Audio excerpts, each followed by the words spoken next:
Good morning, everyone. Chali, today's newspaper now, directly going on to the editorial page, page number 8. So on page number 8, there is this article that is the first one. India must lead in securing the Strait of Bab el-Mandeb. So first, talking about the geographical aspect of this, which is the Strait of Bab el-Mandeb. So Strait of Bab el-Mandeb here, if we check in this is the Red Sea. Then you have over here, what is the passage? Suez Canal. Suez Canal on this side. And this is what you have as the Strait of Bab el-Mandeb. Then this part, what is this called as? This is Gulf of Oman. Gulf of Aden. So Gulf of Aden and Strait of Bab el-Mandeb. Now, till now, the issue had been over here, okay, which is the Strait of Hormuz. So this is the part which we were talking about, and Gulf of Oman is over here. Now, recently what has happened is Houthis. Houthis, we have said earlier, the groups which have been there, Houthis have been based in Yemen. So 3 groups I have told you, which are Houthis in Yemen, then Hamas of Palestine, and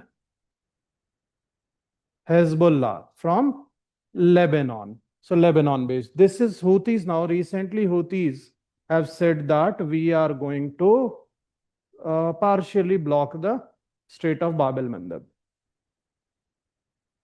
So that is from where this whole news comes up. So from the perspective of examination, pehle geography ka part, let's do it.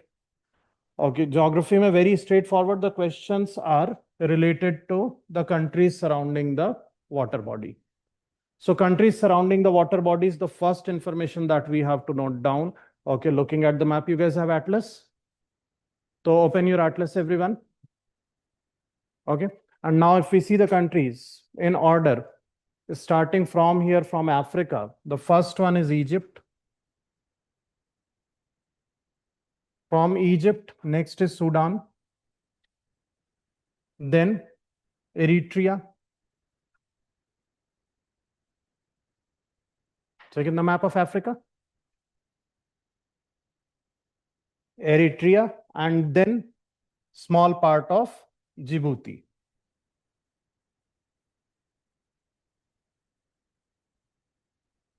These are the 4 countries over on this side, and on that side, we have 2 countries over on that side, which is Saudi Arabia and Yemen. These are the 6 countries surrounding Red Sea. क्या हुआ? नहीं.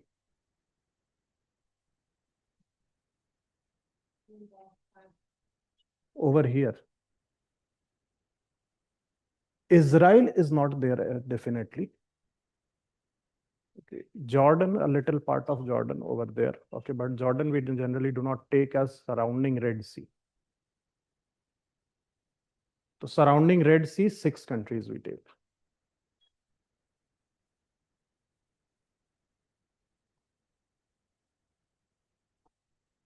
Sir, which is the 6th one? Yemen. Acha, over here, Djibouti. These 6 I have marked over here. ठीक है, हो गया? Done. Apart from this, in the map of West Asia, open the map of West Asia.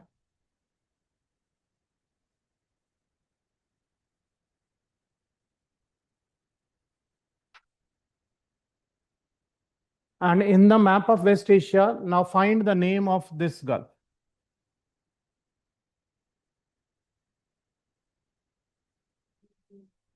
Gulf of Aqaba. Find the location, Gulf of Aqaba. Found, everyone? So Gulf of Aqaba. Then another feature that I have to figure out over here is this part of the land. What is it called as? This part of the land, this is called as Sinai Peninsula. Sinai Peninsula.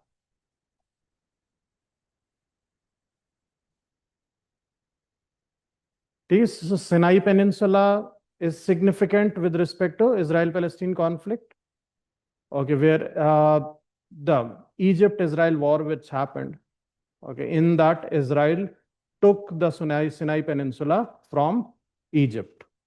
And then after that, Egypt had to sign an agreement, okay, with Israel, which made Egypt the first country, Gulf country, to recognize Israel in return of Sinai Peninsula.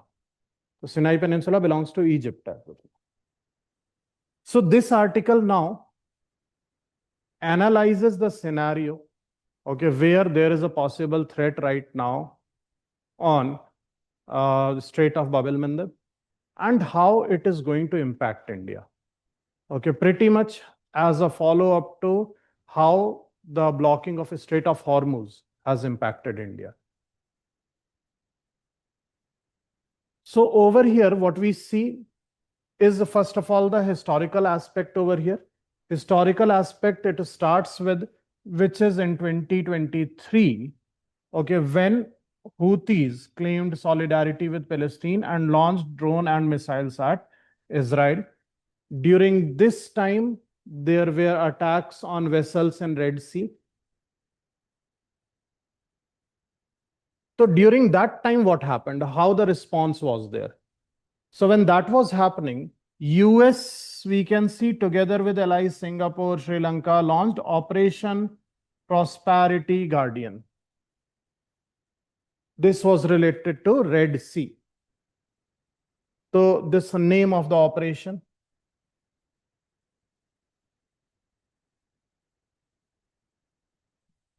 Then along with that, Israel carried out unilateral strikes against the Houthis during that time. And so by that time, okay, it was settled, taken care of. This is back in 2023-24. Now, after that, what has happened during that time? That is what it is talking about. That is between November 2023 and March 2024. What started happening is because there were problems in Red Sea. What the ships started doing was, ships started going around Cape of Good Hope and coming into Indian Ocean, which was the older route. Correct? But we know that route, what is the problem with that route? It is longer route. It takes a good amount of time to move around Africa. So over here, to take this route around Cape of Good Hope is one, and another you directly come from here. So this is the route what ships started taking, which is resulted in more delays. And as the delays are there, costs would increase. And going from over here, the problem is insurance. Prices increase very much. So that was the challenge at that particular time. So if you see over here, what is written, that around 2,000 ships avoided Suez Canal and instead sailed around Cape of Good Hope. This delayed critical imports to India. Okay. Now this is historical part they are talking about. Up from here, moving on to the present context. Present context mein what is being argued is, if the same repeats again, there is one basic problem right now. What is that problem? Earlier when that happened, US came up and almost cleared the Red Sea. US forces came. Now the author is arguing that US forces right now are engaged where? US forces are right now engaged with Iran, Gulf of Strait of Hormuz. So US may not spare the forces to secure Red Sea. That's the biggest challenge right now. And in the absence of that, there would be uncertainties. So that is what has been argued over here, that this time the situation is more unpredictable. How? With US forces in the region focused on Iran, it is unclear whether they will seek to secure the Red Sea as they did before. Then along with that, one more angle from India's perspective was that in 2024, New Delhi had to lean directly on Tehran to bring an attack to a halt. So at least that time, Houthis would listen to Iran. So India contacted Iran, and India ensured that their ships can pass through safely. But that was 2024. Right now, Iran is in war.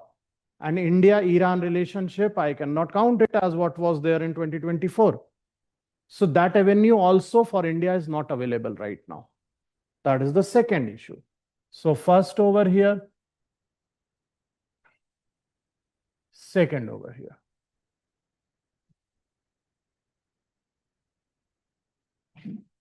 Then after that, China comes up, another major power, which is China. So the article argues that China will take steps to secure its shipping, but that would be unilateral. It would not be group-based, where India can benefit from that. So that would be the third aspect. And then there is even fourth one, UN Security Council resolution. Because earlier in 2024, there was a UN Security Council UNSC resolution also. Now this time they are saying that over the war in Iran, the world is now divided. A lot of countries are not ready to take any stand at all. Even European countries who have been the allies of US have kept safe distance from the issue. We are seeing that. Because of course, US's or Trump's, especially Trump's unilateral actions. So in that case, it is highly unlikely that UNSC also is going to pass any resolution. Plus, we understand UNSC में resolution if needs to be passed. Okay, Iran issue will come into picture. Pehle Houthis was separate incident. Okay, last time. Now it is linked to Iran. So under that condition, China is going to exercise its veto. Anyways. So there would be no resolution passed there also. So that can become the fourth point for us.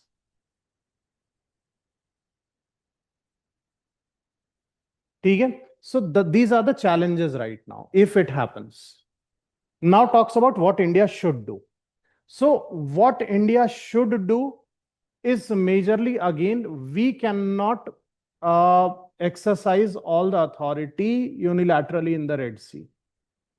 Okay, there would be challenges. Of course, the regional challenge itself remains. For Houthis or Yemen, it is their neighborhood. Okay, for us, it is far off area. So that is one of the challenges. So we will have to align with the parties. Which parties we are talking about? So first condition which has been given is France and Japan. Both of these need the shipping lane to be open. And these countries maintain their military bases in Djibouti. Both the countries have their bases in Djibouti. So that is where Indian Navy can collaborate with them.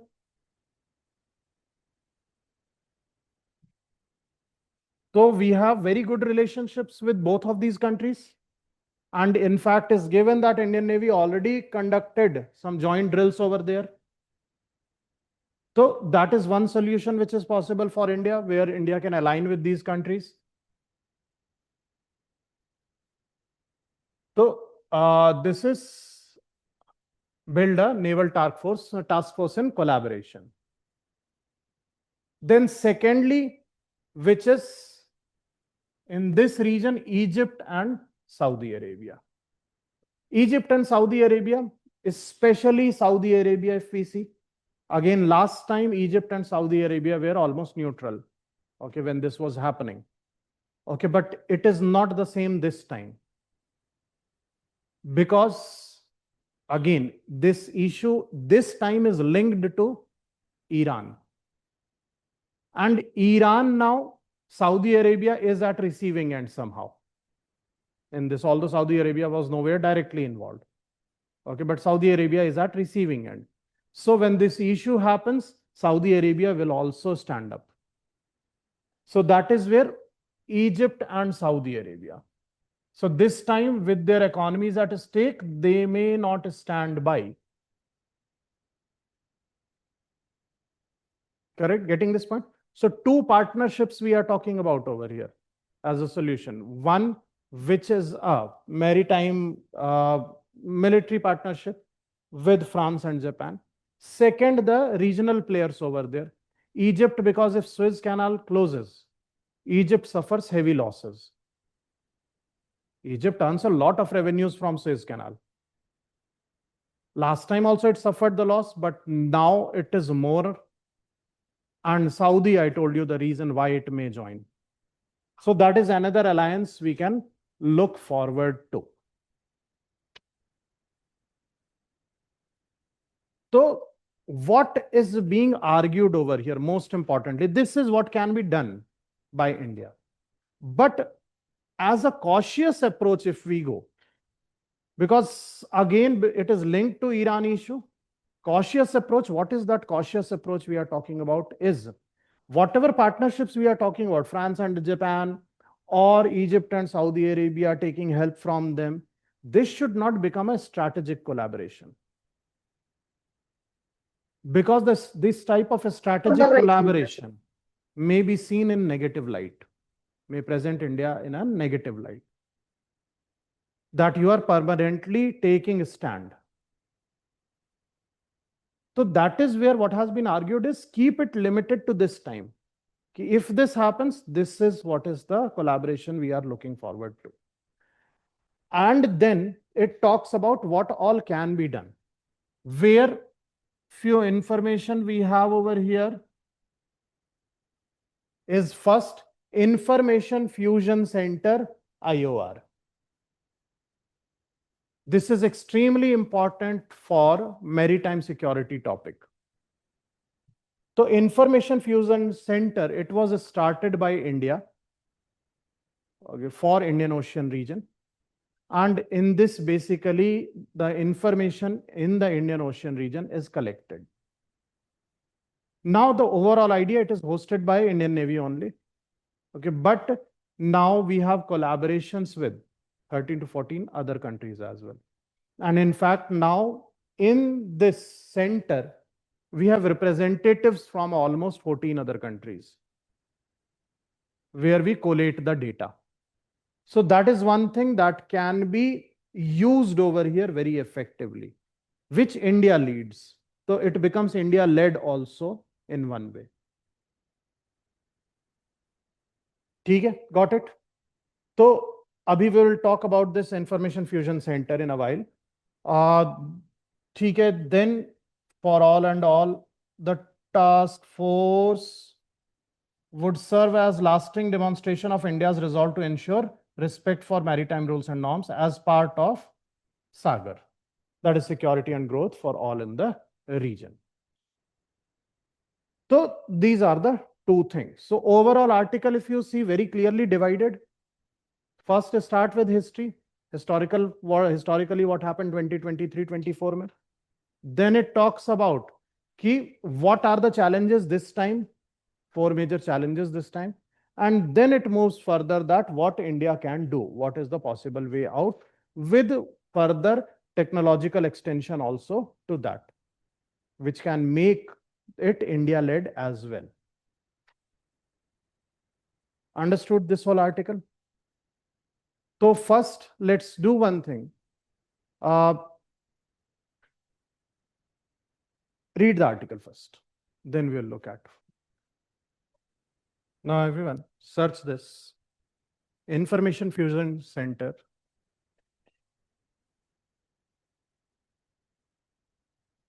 IOR.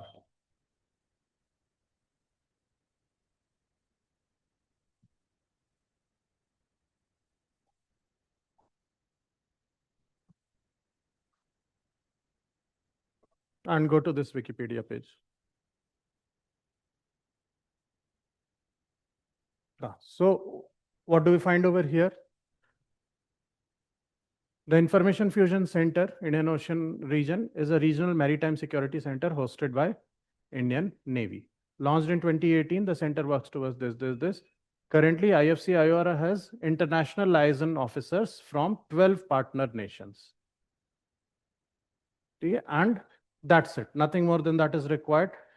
Plus, over here, there are few facts that we will be noting it down. We will memorize it in any case, which are these numbers.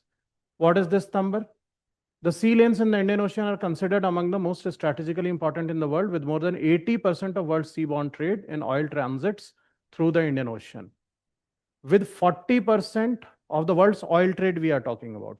World's oil trade, 40% passes through Strait of Hormuz, 35% passes through Strait of Malacca, and 8% passes through Bab el-Mandeb.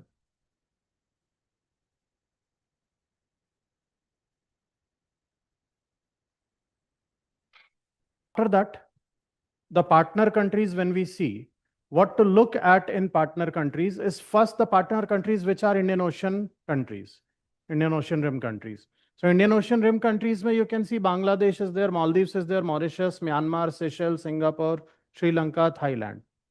Okay, these are common ones. But outside the IOR region, which are the partners? That remain very important. And from there, you can see Australia is one, which is Indian Ocean region anyways.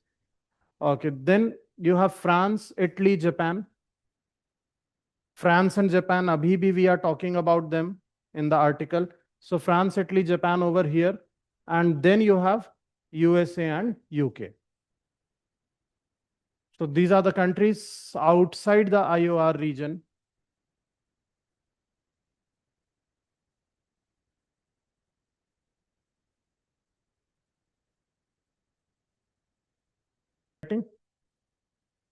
From here, moving on to the second news now, which is on the same page. That is buried questions. The cost of projects in environmentally fragile zones. So cost of development in environmentally fragile zones. Here, this is in relation to the recent incident that happened in Sikkim. Read about it earlier? Sikkim, so there was this underground tunnel which was being dug. And during the digging, they hit a gas-filled pocket. Okay, that gas-filled pocket was methane-filled pocket. Okay, and as it was hit, there was explosion, which resulted in almost 15, 16 people died there also. Abhi bhi rescue work is going on.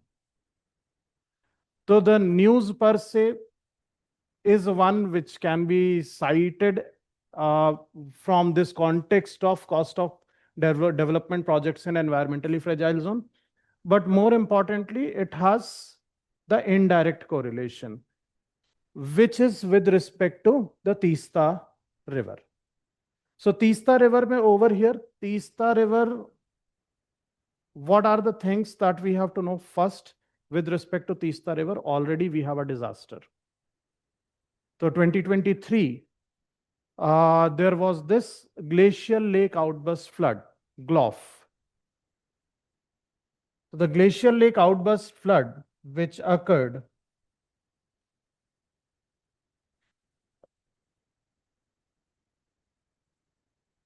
during that time, it was related to a glacial lake called as South Lonak Lake, Sikkim.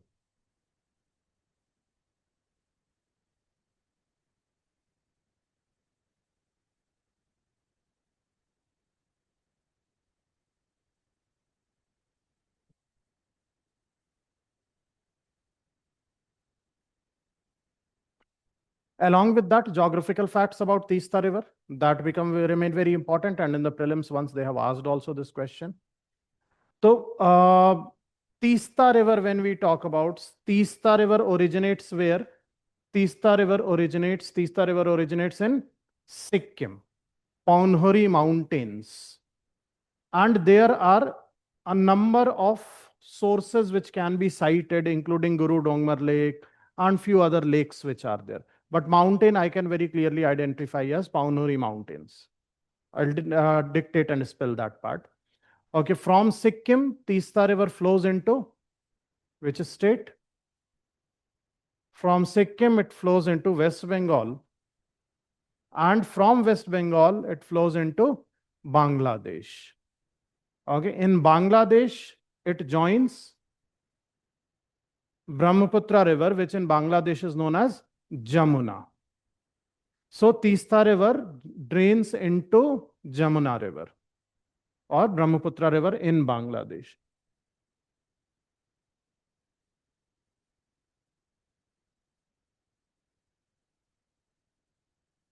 So you can note down Teesta River originates from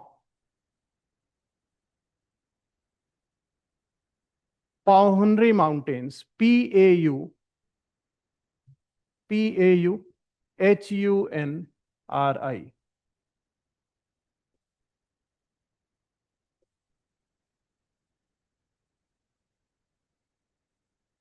in Sikkim.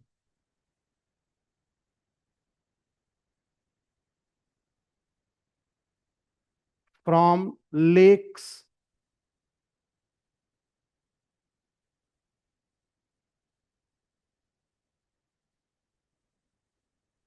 such as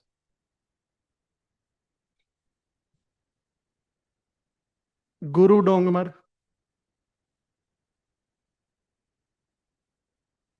Guru Dongmar,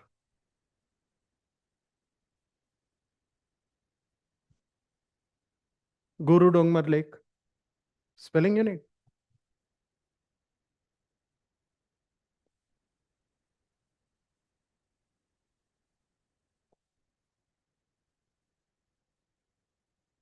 Guru Dongmar Lake,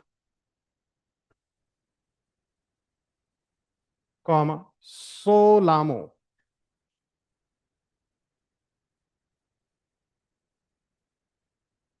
Solamo Lake, as well as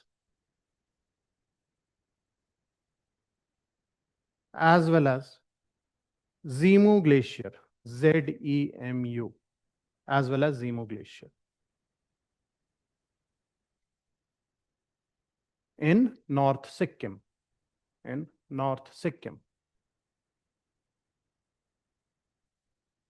Second pointer, it flows through Sikkim, West Bengal, and Bangladesh, where it joins Jamuna.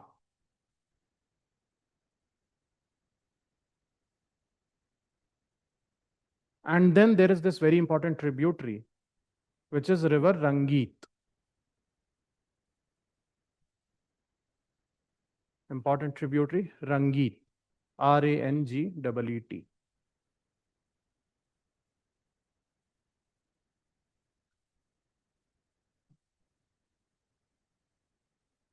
So this is the information about Teesta River. Now, Teesta River has been a bone of contention between India and Bangladesh with respect to water sharing issue.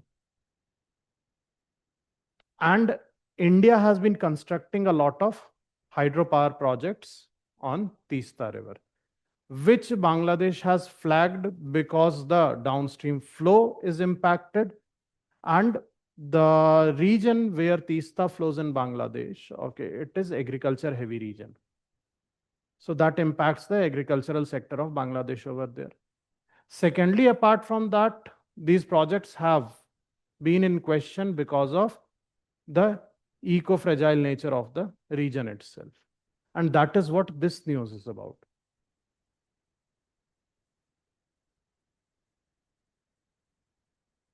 So Sikkim already a eco-fragile region, and therefore the development projects that come up over there that may come at environmental costs. Environmental cost, in these cases, we can see disaster cost, although this disaster definitely is man-made disaster, no doubt in that. Because if you see the profiling over there, methane gas would be found always in underground cavities. And methane gas is mainly trapped in the rocks. And whenever rocks are disturbed, rocks fracture, break, this methane gas is released and it collects in these underground cavities. So there is always a risk. We know it with respect to even the coal reserves also. Underground coal seams, methane gas remains there. Okay. And now in this case, the profiling itself was already done earlier. When you see Himalayan zone, because there is this folding and faulting which is happening. So underground, there is a lot of breaking of rocks taking place. And if so much of faulting is taking place underground, there is always a high chance of trapped methane underground. So if you do the profiling of the region, then also it becomes a very highly vulnerable zone. And even earlier itself, the region profiling when was done, it was given in the paper, there may be methane pockets here and there. So this becomes a man-made disaster then, no doubt in that. Okay, but along with that, if we see natural disasters themselves, okay, arises. And one of such example we have seen earlier had been this glacial lake outburst flood that happened earlier. So 2023, I've told you. So there was this glacial lake, South Lonak Lake. And then the lake was breached and all the water flowed into Teesta River. And so Teesta flooding happened during that time. So that's the correlation, that's the reference that you can give with respect to the vulnerabilities of this region. Done? Noted out all of this? Now, for the next news, let's move on to page number 13. On page number 13, this news which is there, Trump's 200% generic tariff threat would imperil Americans, Indian pharma. Although, as of now, there is no correlation of this news with our examination. Okay, still we can do the syllabus mapping, no doubt in that. Okay, one syllabus mapping is using trade as diplomacy tool. So using trade as diplomacy tool, it has been a popular theme, okay, right from the time when Trump has come back to power, because that is the tool that he is using. So earlier also imposing tariffs, unilateral tariffs on majority of the countries. Okay, this is one addition to the same long list. Abhi ke liye, why I'm saying it's not that important and why UPSC may not ask it directly in prelims is because it has not come into force. Nothing has happened over here. Okay, it's just right now, it's just a threat. And what is the overall idea is Trump has given a 2-year window to generic drug manufacturers. What is that 2-year window? That within these 2 years, you start manufacturing generic drugs in US only. Otherwise, on imports, I am going to impose a 200% tariff. That is what is the threat. The response of Indian pharmaceutical companies have been ki no problem, do it. We don't have any problem. You impose 200% tariff, okay, that at the end is going to cost your public only. Because generic drugs, why it is in demand right now? Because of the cost. The companies which are there, proper companies which are there, their drugs are very costly. So their substitute generic drugs are in high demand, even in USA. And India exports a lot of generic drugs to USA. So Indian pharmaceutical industry is saying, okay, we will lose the trade. Yes. But for your people also, the medicines are going to become very, very costly. So this is all what is the news all about. What we are going to pick up from here is not this particular news per se, but few facts which are there, which we can get over here.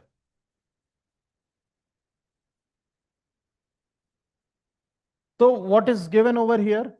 India exported pharmaceutical products worth these many $1 billion, not important the number, of which 37.7 went to US, its largest overseas market. So first fact for us is, for Indian generic drug manufacturers, which is the largest overseas market, USA is the largest overseas market.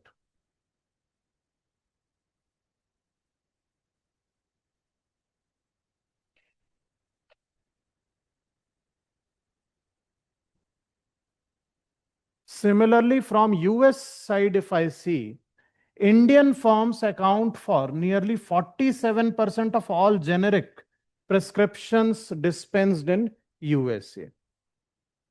Which means whatever generic drugs is being consumed in USA, out of that 47% is from India only. So for US also, India is the largest supplier. For India, it is the largest market. US also, India is the largest supplier. Okay, got it, everyone? These are the only two facts that we needed from this particular news. Nothing more than that is required. Because abhi ke liye you can see, abhi to 2-year window hai. After that, what will happen? Things are going to change a lot. So this is not a news per se anyhow. That's all. This was all what was there in today's newspaper. Nothing else.